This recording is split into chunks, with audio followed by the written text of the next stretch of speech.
what you need to do. Sorry about that. Oh, that's perfectly okay. So So, before you even get started, what is 10x? You say 10x. You've said it. You said it before. I have. I'm not really familiar, and maybe some of my audience isn't. So, what exactly is 10x? so 10x is actually it's a movement, right? Because Okay. it's there's a lot of things right now where it's um there's huge corporations, there's people that are struggling to make ends meet. There's people that are trying to start businesses. There's people that are trying to improve their businesses. There's people that want to make more money. Mhm. What 10x is it is the movement that is teaching people how to do this and connecting people that have a mindset that are thinking bigger. And so like what I mean by this is, like some people would be like, okay, well, I want to go and I want to get a job making $100,000, right? Like that used to be the standard. That's something that I've done. Mhm. But Mhm. at some point when you realize that, like $100,000 in today's day and age is not a lot of money. Like it is compared to what some people are making. But if like the bigger that you're trying to go, if you want to start your business, you need to make more than $100,000 if you want to keep expanding and growing. So the 10x is a community, a network of people, I guess globally at this point. Yes. Yes. And do you all, does this community meet, or is it, how does that work? I know you're excited about talking about Florida, and I do want to get there, but I kind of want to establish a framework with, because I've never, outside of, talking with you, I've never heard of it before. Yeah. So 10x is actually it's a really simple concept. And like the best way that I could put this is like your life right now, like let's say you made $3,000 a month. Would you like to keep making $3,000 a month or would you like to make $30,000 a month? Is that kind of the basis of, just what is it? What are your financial goals? Or is it more than that? It's way more than that. So the goal is to align you personally, professionally, and financially with the 10x mindset. Okay. So personally, like what where do you live right now? Do you live in an apartment? Do you live in a house? Do you live in a where do you live? So it's like imagine if your house, like a lot of people, aren't satisfied with where they live or what their living conditions are. Imagine if you had your exact dream house, right? Like that you were able to live into. Hmm. Imagine if you lived in an apartment where you own the building yourself and you paid yourself rent. Like it's concepts like this. It's like it's for people that are starting to think bigger, like, hey, I want more money, I want to be able to increase my, my life conditions. I want to be able to live a better and easier life. Okay. So And it as part of that, now you became interested in a couple of different things, but then really found a passion in commercial real estate investment.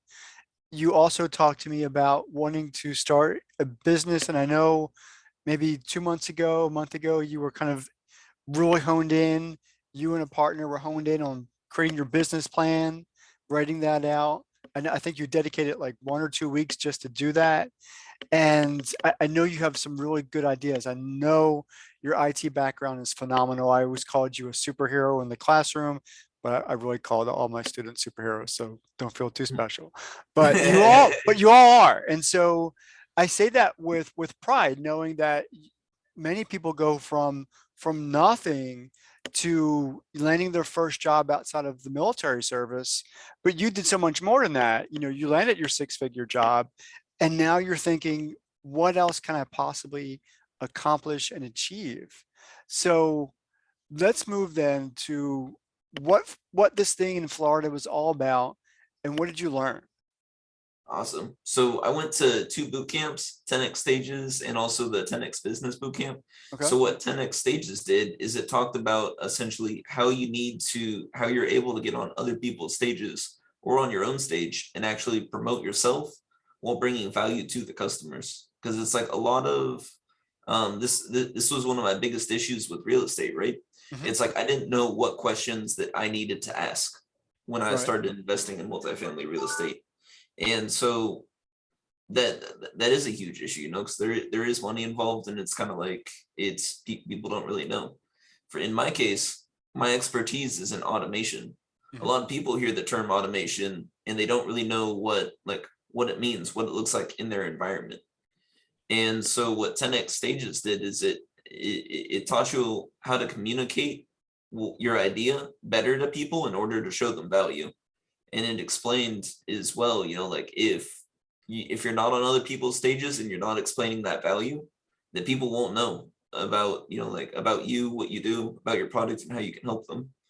Because like one of my goals is, as an engineer, is I Right. want to be able to help people. I want to be able to provide support. I want to be able to fix people's issues. Right.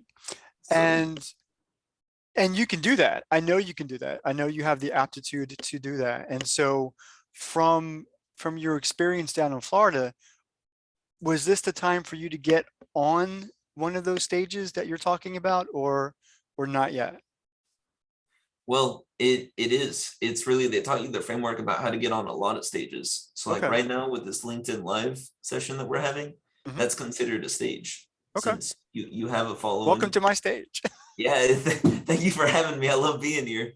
Um, so it's like, like that is a stage. You're like I'm connecting with your audience, which I love to do. And I'm actually able to talk about like automation. And it's something that, some of your guests might have had a huge knowledge base of this before.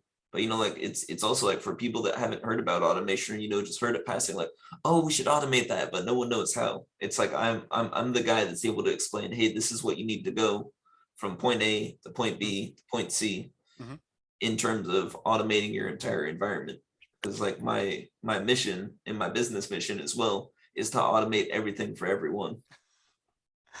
Well, that sounds like Microsoft's and tagline. We want to make the world better for everybody. That's a big picture thing. Then you have to break that down into stages that you can actually execute on, right? But I want to go back to the stage component. So, what did you learn about communicating value when you're on the stage? And so, are there some key elements? Are there things that you need to say? Are there things that you shouldn't say? And the reason I ask that is because whoever is listening, if anybody's listening, but whoever is listening, they're going to want to know, how do I really communicate value so that I can kind of make that money that you're wanting to make? Yeah, the first thing is you need to be crystal clear on the problem that you're trying to solve. Okay, And like the let me clearer write this you down. are, the more confidence that you're gonna have. Because it's Okay, like can a you give lot me of an people. example? Because earlier Okay, you said I want to solve the automation. I want to automate everything. But can you give a crystal clear example of something that you can automate? awesome. In your IT environment, Hmm. you get tickets that come in every single day that don't require troubleshooting. This can be user accounts. This could be server auditing. This could be, like it's, hey, we need to back up all of our network device configuration. And it's like the like all these issues, they don't require troubleshooting at all. And so the issue that I am presently trying to solve with automation, and this is just the first part of it because I'm going industry by industry, is I want to remove the workload that doesn't require troubleshooting. And so what this would look like is imagine that you as an end customer had to wait a day for, hey, IT, my computer's broke. But then the IT, technician is going to be there spending, like an hour, maybe backing up every single device configuration or making user accounts or even just troubleshooting with another user.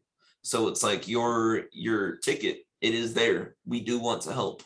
However, we don't always have the time to help. And especially with companies as they're growing and they're increasing their workload without increasing their employees, Hmm. it is a huge issue and it lowers the customer service perspective. So the issue that I am solving is crystal clear as I could be. Is I'm removing all the tasks from the IT field right now that do not require troubleshooting.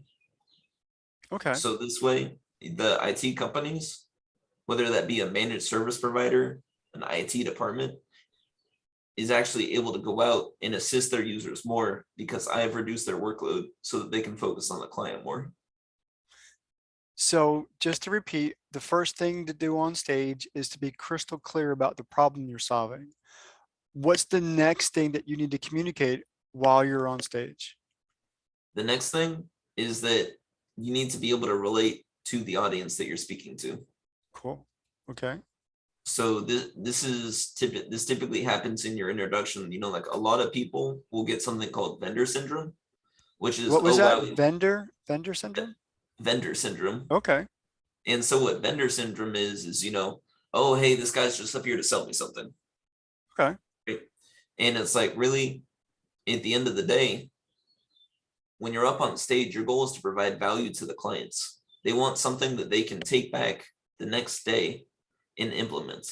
That's the whole purpose of speaking on a stage. Okay. Well, I want to get there, but right now we're at part two, relating to your audience. So are there things to know? Are there things to do when you're on stage and you need to really um, get in touch with your audience? Is it emotionally? Is it psychologically? Is it spiritually? What tips can you offer? Honestly, start out with a story. Okay. It's Okay. I it's you know, like I do have a very relatable story. Hey, I grew, you know, like I grew up poor, right? All right. And like IT has changed my life. Throughout high school, it allowed me to buy my first computer. Throughout the Navy, it gave me some amazing opportunities where, you know, I was actually able to go overseas to South Korea. Mhm. And then post Navy, I landed a six-figure job, which was, you know, the dream. And it's like, because of that, I was able to improve my living condition. I was actually able to help out family. You know, like I'm sure that you and your audience can like all relate to that. It's some level, because it's the goal for me was, I don't I want to get out. You know, I want to get out of my situation. I want to improve it. And it's like, for me, IT was that cause, but I'm sure that you can relate. Yeah. Well, my stories are a little bit different. I always tell when I tell my stories about relating to the service. My one of my stories is my first day on the job. So when you go to boot camp, Mhm. and my boot camp was Paris Island, South Carolina, because I went into the Marine Corps. And the first thing they do after all the drill instructors yell at you to get off the bus, and there's about 100 young men, just all groggy. It's 0 dark 30, and I always say that the first thing that the military or the government's going to do is going to feed you chow, and so it's no longer food, it's chow. So we all walk in single file through the chow line, and again, this is, you're all just freaking out, people just yelling here, there, everywhere, and I couldn't keep step with the guy behind me. So every time my right foot was back, his was going forward. Eventually, he stepped on my shoe and it came off. And so, what do? What in the world is an 18-year-old going to do? And he's, people yelling, you're in a new environment, it's dark, and now I'm walking around with one shoe on and one shoe off. What do I do with that? Do I go back and get my shoe, or I keep on going? Do I disrupt the whole line, or well, my decision was to keep on going. So I eventually got my food, my chow, sat down, and then before I knew it, I got my shoe hit me in the back of the head. And so there's, I hope to God I'm the only person in the world who had that shoe incident at boot camp. I'm hoping, at least on day one. So after you tell your story and you kind of get connected, so what then? What's really part of that stage presence that can really kind of build your, what's the word I'm looking for? Build your value so that you can then communicate that value to your audience. What's So part three? the next thing that you need to do is you actually need to talk about the content Okay. of what you want to speak about, what you're actually going to help them with, what benefit that you provide.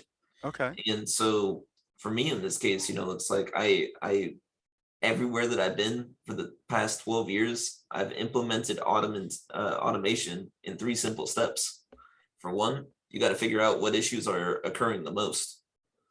For two, after you've reviewed those issues, you need to meet with your team to determine, hey, what is the priority for resolving these? User accounts, 5-minute task happens 5 times a week, 25 minutes of time. Hmm. right? Whereas you have, I'll say like, monthly checks that take 4 hours happens once a month, but that's still four hours, 4 hours of time wasted. Mhm. So that's where you come up with your priorities, and this is where you need to meet with your team and your senior engineers Mhm. to determine, hey, these are the steps that we need to take. And you actually, when people start doing the math and seeing how much time that they're spending on these tasks, it creates a huge, the best way to say it is like it's a huge eye opener. Because like a lot of people, like like we all know, hey, we create user accounts, hey, we do monthly maintenance. But when you actually like write it down, you see, wow, I'm spending this much time on this per week. Right. So then if you implement, if you look at that over the course of a year, then so I'm going to use user accounts, we'll say happens 5 times a month, so 25 minutes. That's 5 hours over the course of a year for one client, Mhm. which is huge. It takes maybe 3 hours to automate. So you would be saving 2 hours over the course of a year by spending 3 hours implementing automation. And then the last step that you really need to do is you just need to actually go through and automate it. You need to assign your people time. Right. That's So what go ahead. I'm sorry. Go ahead. I was gonna say, that overall, that's what benefits people the most in determining how much workload do they have, how much is it costing your company not to automate, and because you already have great people, they can tell you, hey, I think that this would take this much time to fix. So when you said these things, I was reminded of something that I always go over in the classroom, and that's the rule of 5 9s. And just a real quick recap, the rule of 5 9s, you can actually calculate by the second, the minute, the hour, and the days. If you calculate 99% or 99.9 or 99.99, or go out to 5 or go out to 6, and then calculate that in terms of per annual year, how much downtime does your network actually have? And so this is very much relatable. You can actually count the minutes, and minutes lead to hours, of things that are not working in your company, that are providing either a problem, or you know no income, or the company's not generating revenue, or it's a dollar loss. These things add up, and you see it, I know it, and then as business owners don't want that. Every second is valuable. Every second is valuable. So with that, your goal is to automate, but I'm still concerned about your stage presence. And so far we've talked about being crystal clear about your message, telling that story and getting buy-in, and 3, being clear on your content. Is there anything else that you need to be really good at, or at least present at, when you're on stage? Because There this is your is time. really, after that, you need to have a call to action. Okay. And so What's that? your call to action is where you're going to direct the audience what you want them to do next. So what this looks like in my case, hey, if you need assistance when you are talking with your team and trying to determine what your what your automation priority is, Mhm. and you need assistance, contact me. My email is cardin@cardin.vip. I'll schedule a free 1 hour consultation with you, no money required. I want to help you and your team actually get through this. Cool. And so that is your call to action. Just contact me. That is, Okay. And set up a what, a 1 hour consultation, you said? yep, one Okay. hour consultation where I'll meet with you and your team and we'll determine the best way forward for you to actually take to approach automation. And Okay, cool. so what this is like breaking it down. It's like you're now providing value. You're not selling a service. People don't have the vendor syndrome where it's just like, hey, buy my product, right?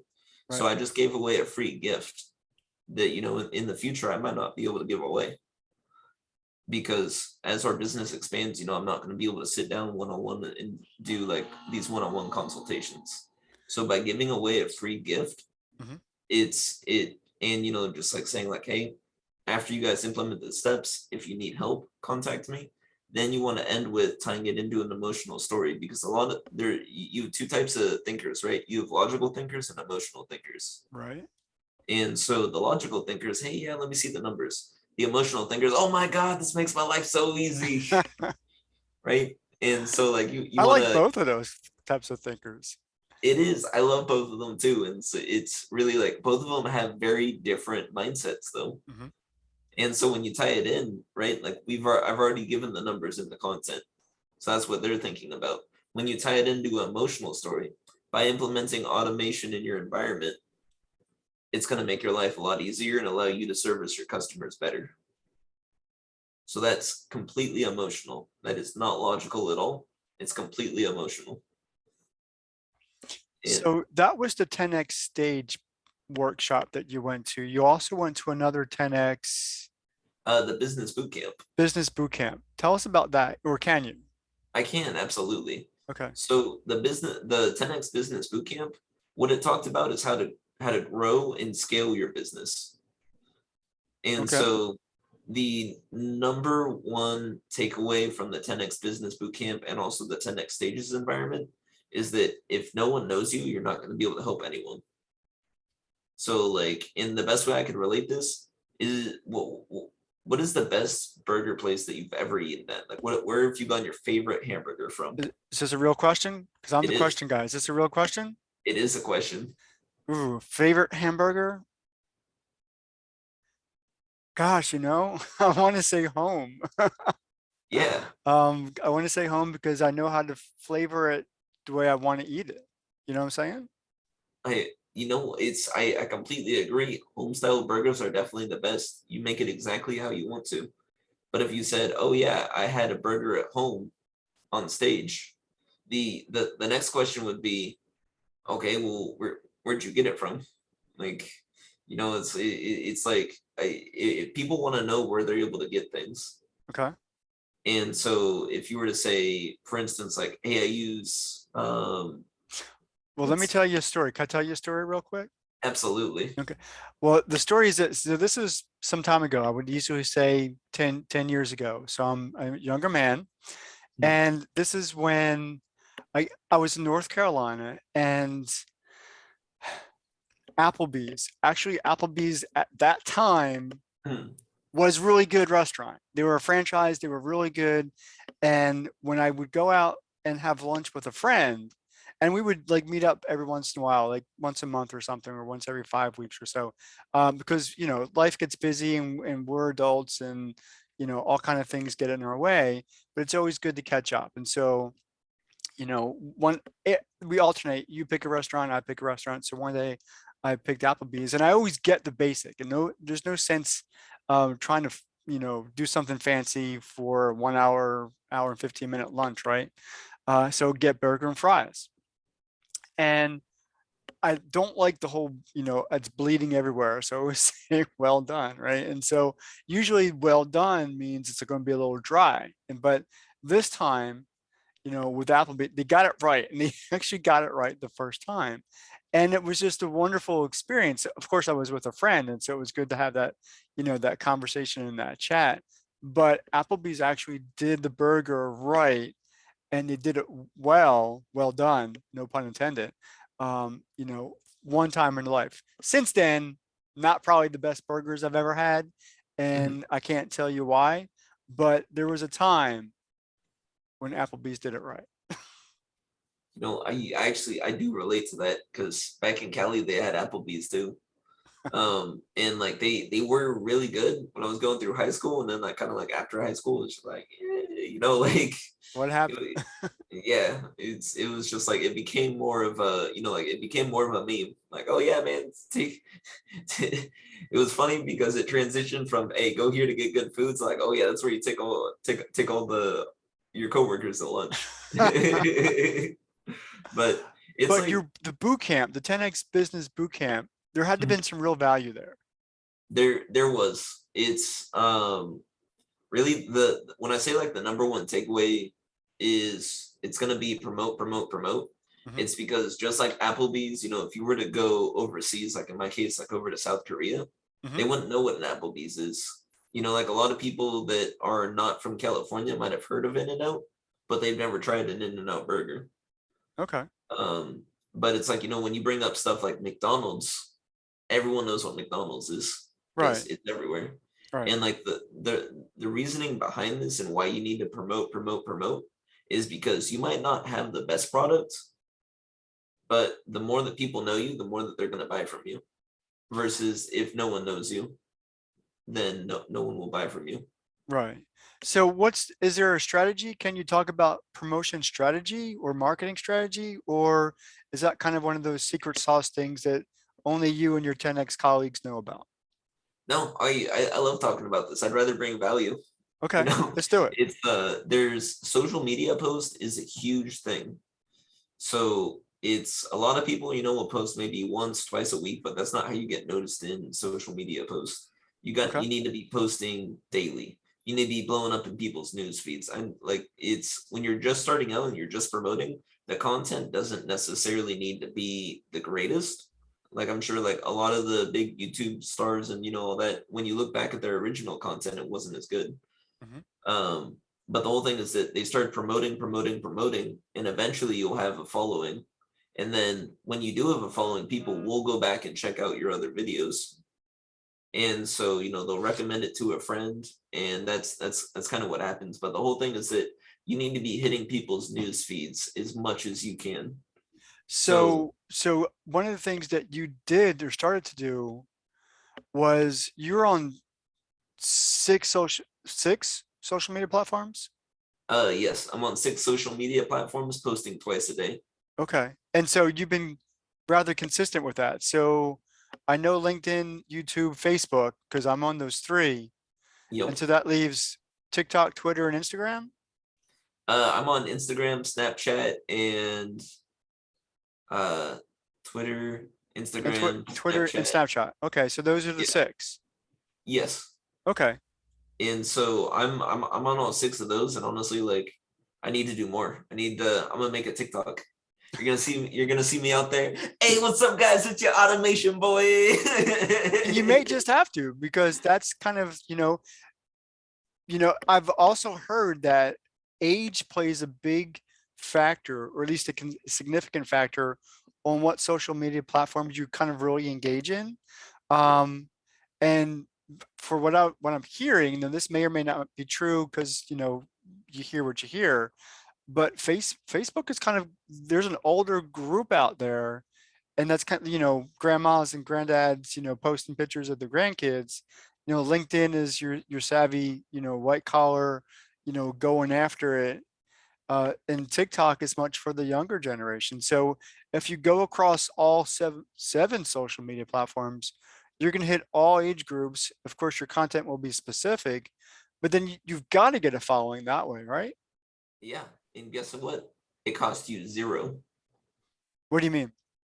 So making a post on Facebook doesn't cost anything. Making a post on YouTube doesn't cost anything.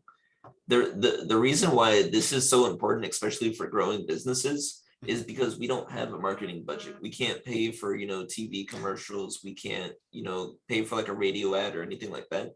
So it's like as you're growing, social media is your strongest tool in order Okay. to get your name out there and out of obscurity. So one of the things I've heard, and sometimes it's been communicated to me, not only posting twice or maybe even more than twice, but it's also about your presence on social media. It meaning commenting, liking, engaging with those people just in general, and then two, maybe your audience specifically. So if you're targeting Fortune 5s, 500s, small business, medium-sized business owners, that you be connecting with them, or if they're at least following them and engaging in their content as well. Is that yes or no? Did the 10x community talk about that, or am I just, I'm Yeah. confused now? So yeah, the answer is yes. There, like you should be actually engaging with your like the 10x Business Bootcamp talked about, hey, you need to be posting more. They didn't talk about the exact methodology to post it. Okay. But like really like just from some of the research that I've done, engaging with your audience is always a good thing, right? Like you want to be in there, you want to be following up with them. If someone writes a comment, just write thank you. It's you need, like their comment. Because the one thing is that you want your followers to feel good about following you. Okay. And it's like, That makes sense. and just being like completely ignoring them is honestly like it's a wrong thing to do. It's something that I'd just be like, oh, okay, well, yeah, I'll go somewhere else. But it's like when you start finding these communities that actually, like tech communities, for instance, you're gonna find out about a lot more opportunities. You're gonna get a chance to connect. You're gonna find out who knows who, and like really with it's once you find like your audience and once you find where they gather, that's when you're able to step up and actually start leading your audience. Building your own platform is extremely difficult. But when you start finding other communities and stuff that other people have built and you're able to contribute to that community, you're Mhm. going to get a lot more eyes than if you just started doing it on your own. So talking about community, you're a veteran, Navy veteran, right? Yep. There are lots of veteran communities on LinkedIn and just in general. So whether it's, vets to industry or anything else, and of course those names right now are not hitting my tongue, but there are lots of those types of groups, LinkedIn, Facebook, uh, that I know of. Are you trying to target the ex-military, the veteran community, in addition to, the business communities and the tech communities? Or are you kind of leaving your history as a service member behind you and kind of moving forward? Are you, so what is your take on that? So I'm targeting everyone. I'm taking a very wide approach. Okay. And with certain industries where I see like the most engagement, such as tech, that's where I'll start going deep. Because like the whole thing is that if you're known widely, you're gonna start getting comments like, I see you everywhere, man. Like that's a good thing. Yeah, then it will have to be, yeah. Okay. And it's like, that opens doors to, hey, so what do you do? Like I see you here, I see you active. And it's like when you start getting the what do you do, and you actually start getting to go deeper, Mhm. it's a lot better than just like not being known at all. Because my Right. goal is very wide. It's not just one thing. Like I'm going industry by industry, but like my goal is still to automate everything for everyone. And I know it's a huge goal, but we're gonna go industry by industry, and one day I'm hoping to be in every single home as well, not just businesses. Well, that's a big aspiration, and I do wish you the best with that. Um, so for an old man like me who's really, knee waist deep in teaching, and I tend to think I did a really good job. I could only ask you, and you don't even have. Well, I want you to lie because I want you to tell the world that I was really good as your instructor. Um, no, I don't want you to lie. But looking back, and that was, a year ago, if not more, having honed and continued to develop my teaching skills, now I want to kind of get into podcasting, just because I want to give people like yourself the opportunity to tell their story and the opportunity to add value to another person's life. How would you, and now I'm asking you because I actually want to grow my audience in the podcasting space. What would be a good rule of thumb, or at least a strategy, to kind of have more people listen to these conversations? Because and I'm talking to a lot of different people in a lot of different spaces, and over the past 4 years, and you've talked about, and this kind of hits on something that you talked about with me, at least a month ago or so, that Mhm. you're going through this transformation. You are personally going through a transformation. You saw opportunity. You were in California uh, with family, didn't kind of work out, and now you're here back in Virginia. Life is good. You're making positive efforts to grow yourself, to become more available, to build a business, to get into real estate. You have a what? You're still married, right? You've got a wife. Yeah, it would Yeah, just okay. waiting for Make her to sure come that over. didn't go away. Mhm. So there's lots of good things going on in your life, and you're in this really positive transformation phase. And I'm literally this morning, this morning at 10 o'clock my time, our time, I talked with some folks out in Australia, first time. So I pat myself in the back. We connected here on LinkedIn. And I said, I've never spoken to anybody in Australia. And as of yet, not spoken to anybody in Hawaii. It's kind of the only two regions I've not. But today I Mhm. was able to talk to a couple, actually a married couple in Australia, who are on a mission to kind of connect with, at least have a conversation, maybe not recorded or live, but with at least some other human being on the planet, just to make that connection, right? So again, the question is, what would you offer me in terms of how can I grow my podcast business so that I can make it a really best effort? Would you have any insight on that? I would. So get crystal clear on the problem that you're trying to solve. And like when I say this, it's like if you want to be able to teach people, Mhm. you want to be Well, I able want to to, the educate. podcast, I want to be for them. So like for you, I want to give you the stage because now it's all about you. And you gave that because you did, I've got all this stuff is going to go in tomorrow's post. Nice. It's really the one thing that I recommend for you is just do it. Like do it again and again and again. Like even like even if you're not growing a following, Mhm. keep doing it. Keep posting it. Keep talking with people, keep posting people, and like the more connections that you make, the more your audience is going to grow. Because the people that you connect with, that you're reaching out to, that's at least one follower. Okay. And the rule, like the rule of 10, every person knows 10 people. You're gonna be reaching out as you're growing your brand. You're gonna be asking friends, family, like, hey, listen, like, can you follow this? Can you subscribe? Like, I know I reached out to you. Can you subscribe to my YouTube channel? And I did. Yeah. I think I And was number two. that's how you grow. And so it's like And I with your think you're up to like 30 now, right? I think so. I'm Yeah. happy. That's cool. Yeah, that's cool. Yeah. Yeah. So it's like as you are growing and as you keep pushing it, it's like your community is going to continue to expand and expand. Mhm. And eventually, the Dr. McNally brand is going to be the place that's known like, hey, listen, if you want to go in here and you want to talk, you're a beginning entrepreneur. You want to spread your message. You want to talk about what you do. If your platform is the place to do that, that's what you need. That's what you need to sell it as. That's your brand.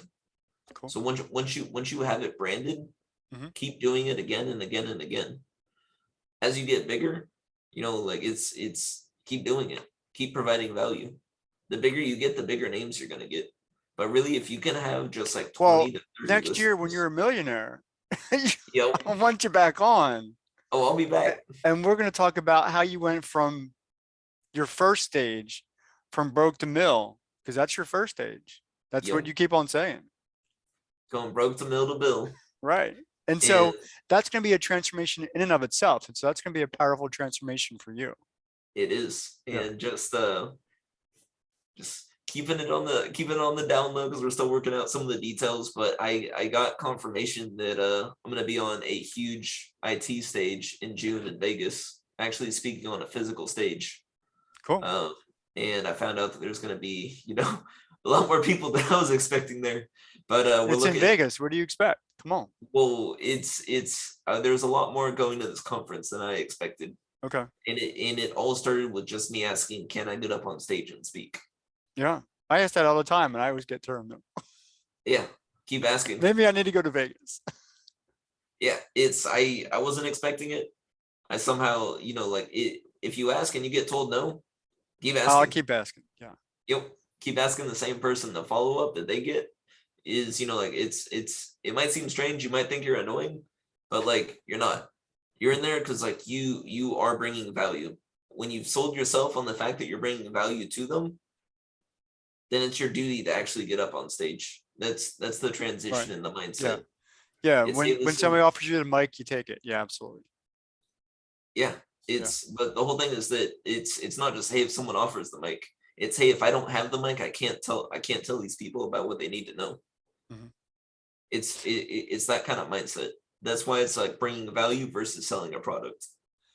So this is good. I know it's 10 after and I usually leave this at about 30 minutes, but As always, Cardin, you are awesome to talk to, and I know you've got some really good things going on.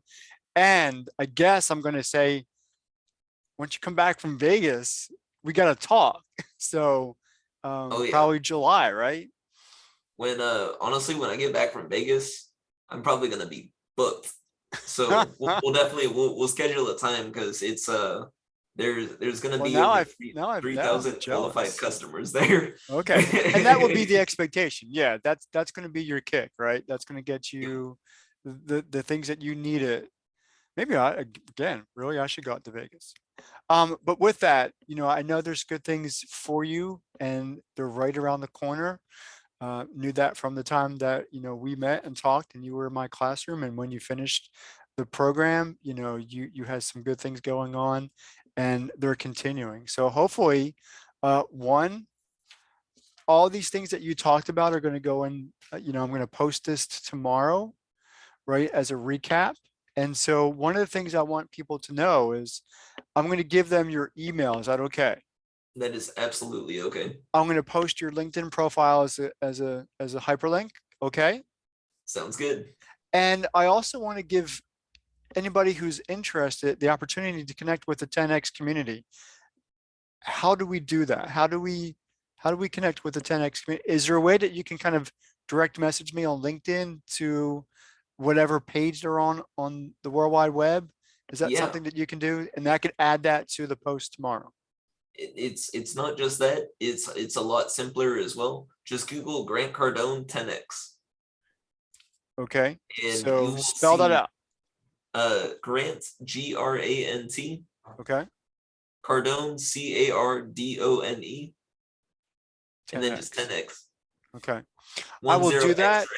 I will do that. right? And that's going to be part of the post tomorrow. So again, I want for everybody who is interested and passionate about, there's a whole lot to transformation. It's not just about an internal, personal, spiritual growth. You do have to have money. You have to pay the bills. You do have to make connections. You have to grow your personal and professional network. And you've got to add value to other people. We keep on talking about that. And so I know that when I have conversations with other people, maybe in a different scope or a different space, some of it spiritual, some of it financial, some of it investment, some of it transformational. I know there's when I last time I actually made the post and talked about everybody I was going to be talking to in the future. This was, of course, a couple of weeks ago.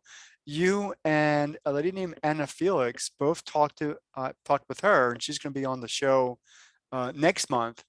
And she is, I want to get it right. She's a financial strategist, I think is what she called herself. And she's also going to talk to me about real estate investment. I know we didn't get a chance to do that, but maybe if I can kind of get the two of you together and talk about real estate investment, that may be a really powerful conversation, the three of us. Nice. I like it. Let's do Okay. it. Okay. So I don't know if did I connect you with Anna Felix? You did. Okay. Were you able to connect all right? Yeah, I was there. Like I connected with her, and then I was down in Miami, and Okay. I need to follow up with her. So you do that, and hopefully at some point in time in the future, we could have that conversation right here on Level Up. For those of you who are watching live, this is Cardin Baxter, and he's in a transformation from broke. Say it, Cardin. Going from broke to mill to bill. All right, sounds good. Thank you, everybody. Cardin, if you could kind of hold on for a second, I'm going to take us off the LinkedIn Live, and we should be good. All right. Sounds good.